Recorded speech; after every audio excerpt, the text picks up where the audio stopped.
প্রিয় শিক্ষার্থীবৃন্দ, সকলকে আজকে ক্লাসে শুভেচ্ছা জানাচ্ছি। প্রিয় শিক্ষার্থীবৃন্দ, আজকে এমন দুটো শব্দ নিয়ে আলোচনা করব, যেমন একটা শব্দ হচ্ছে ক রস্বইকার, আরেকটা হচ্ছে ক দীর্ঘইকার, কিন্তু দুইটারই উচ্চারণ একই রকম, অর্থাৎ কি।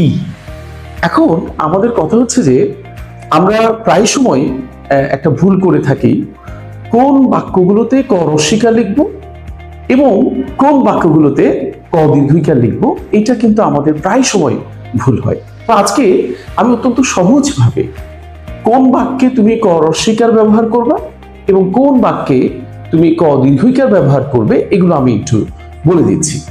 যেমন একটা বাক্য লিখছি, তুমি কি আজ যাবে। এটা একটা প্রশ্নবোধক বাক্য। সাধারণত প্রশ্নবোধক বাক্যেই ক রস্বইকার এবং ক দীর্ঘইকার ব্যবহৃত হয়। তো লক্ষ্য করো, এখানে আমি তোমাদের জন্য বলছি, দেখো এখানে এই বাক্যটাতে আমি ক রস্বইকার ব্যবহার করেছি। এই বাক্যটার উত্তর কি? এটা একটা প্রশ্নবোধক বাক্য। এটার উত্তর হবে তুমি কি আজ যাবে।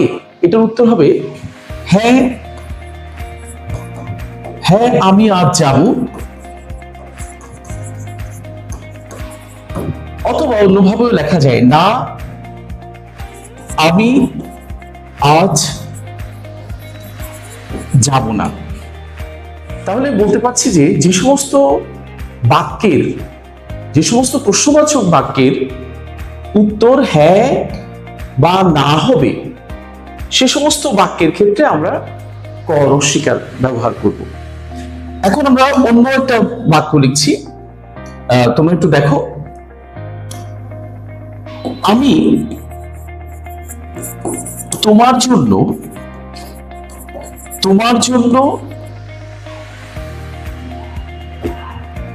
মেলা থেকে কি আনবো।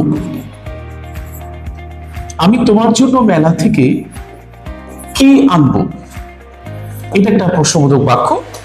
লক্ষ্য করো, এখানে আমি ক দীর্ঘইকার ব্যবহার করেছি। কেন দীর্ঘইকার ব্যবহার করলাম? কারণ এই বাক্যটার উত্তর হচ্ছে আমার জন্য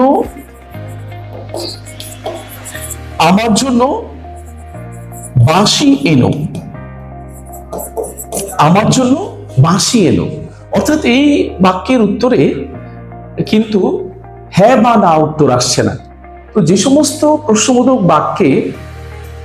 বাক্যের উত্তরে হ্যাঁ বা না আসবে, সেগুলোর ক্ষেত্রে আমরা ক রস্বইকার ব্যবহার করব। আর যে সমস্ত প্রশ্নবাচক বাক্যের ক্ষেত্রে হ্যাঁ বা না উত্তর আসবে না, একটা বড় উত্তর আসবে, কিংবা হ্যাঁ বা না আসলেই সে সমস্ত প্রশ্নবোধক বাক্যের ক্ষেত্রে আমরা ক দীর্ঘইকার ব্যবহার করব। তো আশা করি তোমাদের এই বিভ্রান্তিটা কেটে গেছে। এরকম অসংখ্য বিভ্রান্তি দূর করার জন্য আমাদের ভুবনে তোমাদেরকে স্বাগতম। ধন্যবাদ।